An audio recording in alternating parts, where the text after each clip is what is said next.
All this to bring us to the stipulation or prerequisite for grace. Now, what would you think of someone who came into the room and announced, I am humble. I'm humble. I mean, folks, you're laughing because you're looking at me, and that's not very funny. But if I came in and said,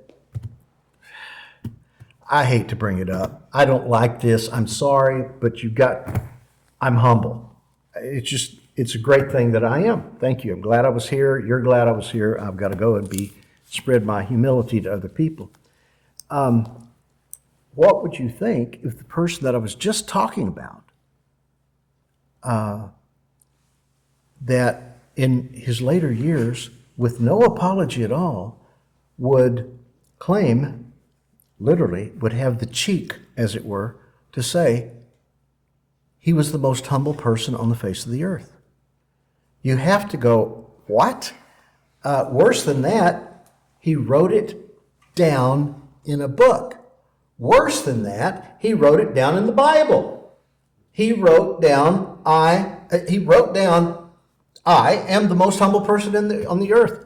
There's got to be an issue here.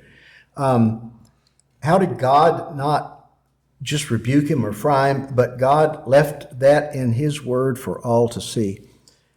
In fact, there are two people that we're going to be talking about, and both of these people, at the time of their lives, during their life, were the most humble people on the face of the earth, and both of these people openly stated it to other people. The first one, fairly obvious, was Moses. Moses wrote in the Torah. Now, Moses was more humble than any other person on earth. Jesus would make the following statement, take my yoke upon you and learn from me, for I am gentle and humble in heart, and you will find rest for your souls. Jesus, we know, was the most humble person to ever live. But if we are listening to Moses wrote this down, and Jesus made the statement of it,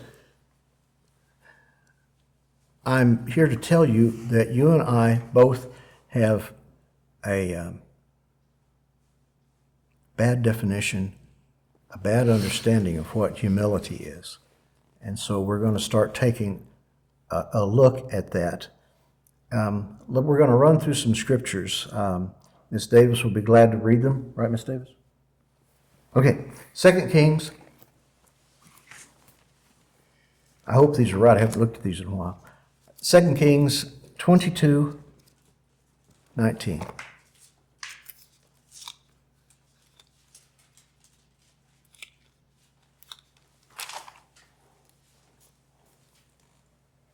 Because your heart was tender and you humbled yourself before the Lord when you heard that I spoke against this place and against its inhabitants, that they should become a desolation and a curse, and you have torn your clothes and wept before me. I have truly heard you, declares the Lord. Yeah. What we see there is because of his humility, he received grace and received mercy. Proverbs 11:2.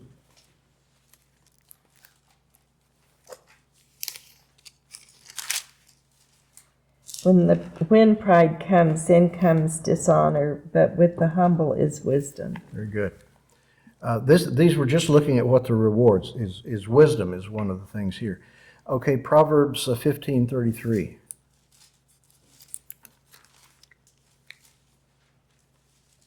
The fear of the Lord is the instruction for wisdom, and before honor comes humility. Okay. Again, one of the rewards of humility is honor. There's actually quite a few verses for that one. Proverbs 22:4, Ms. Davis, if you would.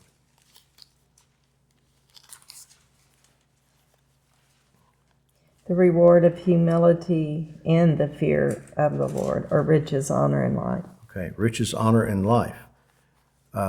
couple of verses in Psalms 37:11. Psalm 37:11.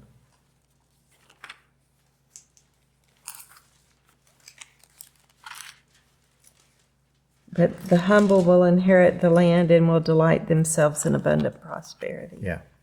Humility brings about the inheritance of the land and prosperity. Look in Psalm 10:17.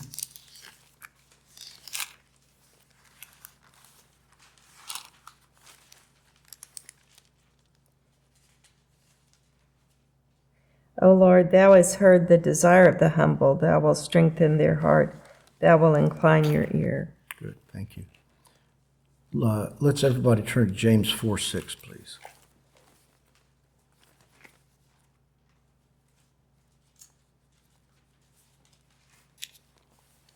Would you read that for us when you get to it?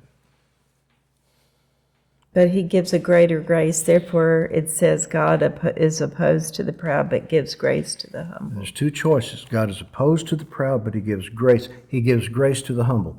1 Peter 5:5. It's important that we understand God gives grace to the humble. 1 Peter 5:5.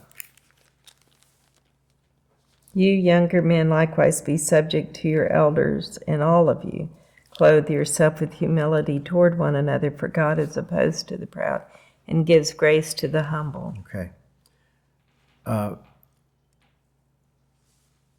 Grace is the new covenant. Miss Davis, one last verse here for us. If you would turn to Hebrews 8:10.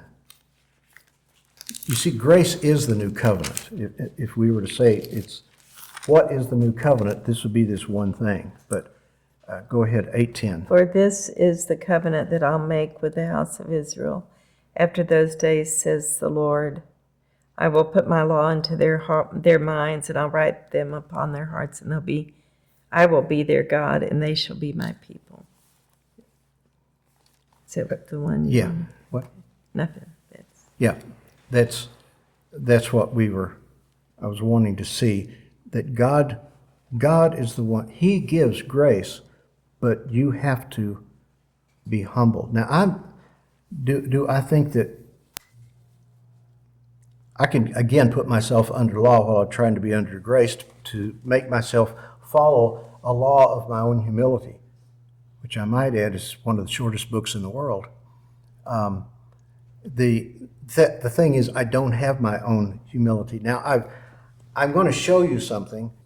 When I was reading that one day, and the Lord actually told me, I want to start talking to you. And this, like I said, this is one of the most difficult things I've ever had to teach. The Lord, and I still remember when he did it, he said, I want you to speak about humility. Now, I am just falling all over my desk. I was at work laughing, going, you have got to be kidding. Yeah, I know this voice is not from God, no problem, except it was. And I said, God, you could find somebody that might know a little bit about humility to talk about this. I think he did that on purpose. I think he went, no, you're the guy that's going to be talking about it. Oh, man. Now, I know other people talk about humility, don't they? Wow. And I had to stop. And I have heard one pastor in all my life. I'm 70 years old. I've heard one pastor mention humility from the pulpit. It's the prerequisite to get grace. If you don't have humility, you don't get grace. Instead, God opposes you. And yet no one will talk about it. Now, there's a reason for it, I understand. But this is amazing. Now, what I'm going to show you on my computer here is, just so you can see, I went, okay, fine, I've got to start studying humility. And what I found was that the verses, the scriptures on humility, were there in three parts. The first one, which is this right here, if you guys can see that, that's the whole list. And that list is simply of the verses that say nothing about what humility does. It will say something about, I can't remember, but it would use it in a what I would call a neutral way. Now, I can give you those, and you can go look them up yourself, but humility was just something that was spoken of, or humbling or something, and it's neutral. It doesn't tell you how to be humble. It has nothing to do with how humility happens, because that's what God was wanting me to look at, knowing that I was starving to death in that particular area. That was the first section, and it's not the largest. The one that was spoken of the least is the one I think that all of us at different times have either prayed for somebody else, certainly not for self, and that is, God, humble them. God, humble that person, humble them.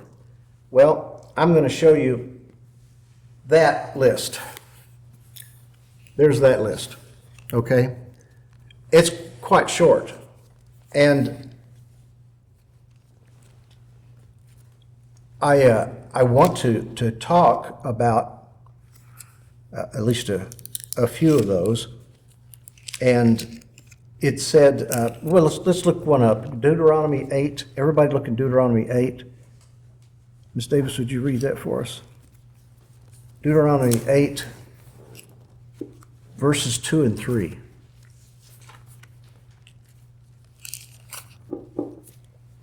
And you shall remember all the way which the Lord your God has led you in the wilderness these 40 years, that he might humble you, testing you to know what was in your heart, whether you would keep his commandments or not. And he humbled you and let you be hungry, and fed you with manna which you did not know, nor did your fathers know, that he might make you understand that man does not live by bread alone, but man lives by everything that proceeds out of the mouth of the Lord. Okay. The reason I wanted to read that is because we do see God humbling, but God, it doesn't say he's humbling an individual. There is one other verse in that same chapter, and it's not talking about an individual, it's talking about an entire nation. It's talking about an entire nation. Second Chronicles, we're not going to turn over there, but it also has one that's an entire nation.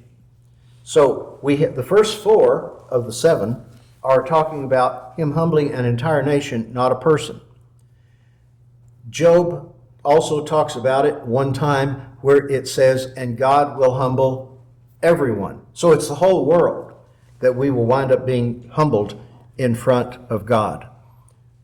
There's one other in Psalms, and it speaks again of the humbling of a nation. So far, we've looked at 6 of the 7 that talks about God humbling somebody. Not one of them has he said, I will humble an individual. Now we come to one where he actually does. It's in Daniel. We're not going to turn over there to it, but it's God is humbling one person. That one person is difficult to say it's a one person because it's actually Nebuchadnezzar, one that God has chosen to use. And he humbles Nebuchadnezzar. And I understand that's a person, but wow, that's the person that's the world. This person is the world. He was the king of everything and the most powerful man at his time upon the earth. So we look at this, and there's not a lot of verses about God will humble us. Now, this one, if you can see, and it's by far the largest, it goes on down further, is where God says to mankind, humble yourself. You humble yourself. Humble yourself. What in the world is that supposed to be? How do I humble myself? And of course, this is where I kind of got excited and going, wait a second, how does that happen? You see, I want you to listen to this because there's a difference in these things. Nowhere in the Bible do we say, or do we find the scripture that says you are to be humble. Now, wait a second. It sounds like that I'm talking in two different directions. Nowhere does the Bible say you are supposed to be humble, but we are told to humble ourselves. Now, that may be confusing to you, but it's really not. The first one, to be humble, is a state of being that I can never reach. I want you to be humble. The inside of me is not going to be. The part that is me is not going to be humble. Well, how do I? But then it says I'm supposed to humble myself. When the Lord began to deal with me on this was, again, part of my confusion. But humbling myself, remember, we said that grace is the desire and the power to do His will. Humbling yourself, the first part of humbling yourself is when you hear God's voice and you do what He said to do. This is when God started dealing with me on humbling myself, not humility, but humbling myself. It's not that I've become humble. It's not so. I'm not humble. But with God's grace in me, who is the person of Jesus Christ, I don't know how to put this any other way than what I'm about to say. As the Lord took me along in this, it began to be like I had new eyes. There's no other way out of it. I saw things around me. I saw things that I would have done, things that I did in through the eyes, often that I'd never seen them before. But I want to say through Jesus Christ. Why? Because He wanted to show me first how prideful I was, but beyond that, how lacking in humility that I was. He began to bother me about all sorts of things and let me see the way that He saw, whatever it was. He never told me to be humble. Being humble is a state that I cannot attain to, but humbling myself is a way of life empowered by God. You understand? No one should ever honestly be able to say, oh, and say it truthfully, He is humble about me, okay? Because it's not. The one that lives me is humble. The one that lives my life is humble. As I said, someone declaring that they are humble, or better yet, if I came in and said, we're glad you're here for our seminar today, and because I hate to say it, but I am the world's leading expert on humility. Again, it goes back to, you're saying that you're humble, but we would be thinking, you're kidding. I want my money back right now. I mean, I came to listen to this clown talk about that he is the most humble person around. That's not the way that it works. People would be right to demand their money back. You see, I have no authority, don't have any to begin with, but I have no authority or right to be telling other people how to be humble, because I'm not. But the lie that we can't talk about it is the basis for the fear that we have when we do talk about it.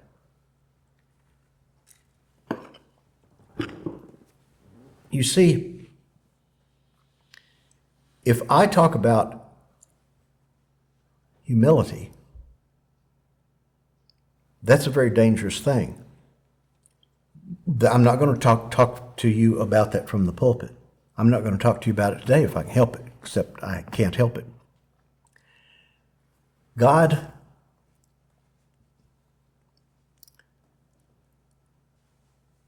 has placed within us His life. And when I refuse to talk about humility to you, or we refuse to talk about humility amongst ourselves, to bring it up in the pulpit as it's in its most important place, the thing that my concern is that if I talk about it, you're going to demand it of me. How dare you come and talk to me about humility, and I'm looking at you and you're not? True, I'm not. I'm not humble. Now, I could have easily gone, okay, God, I get it. I'll teach about man's pride. That you hear people talk about. I want you to. How many of you have ever admitted to someone, maybe you're asking for their forgiveness or something like that? How many of you have ever said the words, I'm prideful? Anybody ever said that before? Okay. I want everybody to say it right now. I'm prideful. Come on. Right. Okay. Now, thank you. We already knew that of you guys, but I don't want to bring that up either. But we know you're prideful. Okay. Now, I want you to change I'm prideful. That becomes really pretty easy to say. I want you to now say, are you ready? I am not a humble person. Go on. I'm not a humble person. Every time that I've taught this, I can see the looks on people's faces. That's a lot different than what everybody eventually admits. I'm prideful. But we rarely talk about the fact that I am not humble.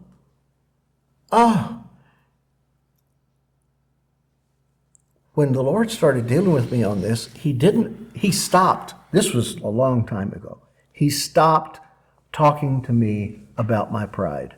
Why? There was no I could go every morning and look in the mirror and see that. My pride is always on display somewhere. I really grew to fear when he would come to me and I'd be going on in my normal life. Everything was prideful, but didn't matter. But this voice where nothing would be going on. I hadn't done anything in particular. But the voice would come and speak to me, and it would say, you are not seeking the humble way. You're not walking in humble fashion. Oof. It cuts like a knife. I'm afraid that most of us go, well, I'm not as prideful as this guy over here, prideful as that one, or whatever. One of the, no, I'm not going to say that. Anyway, there's something that's different about me confessing what I'm not. And pride has just been, well, okay, everybody's that way, ha, ha, ha. We've got the unforgivable sin, but in humility, we have the unmentionable subject. I think one of the first things we have to do in our moving toward this is get rid of this picture of this hung head, frightened, hand-folded, self-depreciating, whiny wimp. I mean, this is Moses, and he said he was the most humble person on the face of the earth. I don't think we saw him walking around going,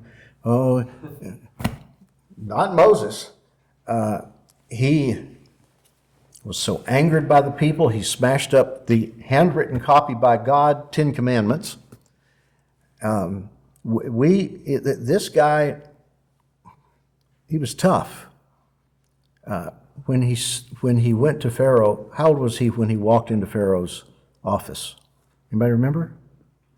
He was 80. He was 80. 80 just hurts thinking about it. I'm a lot closer to it than I want to be, but I'm on the way. 80! And he walked in there, he was fine. How old was he when he died?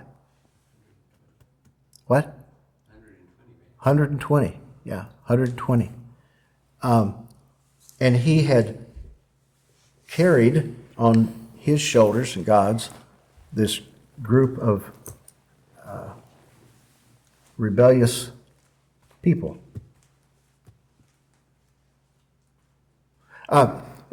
What? Oh, run. Yeah, that must be what's going on. All right. Sorry. It's humility. Our dog is having issues. I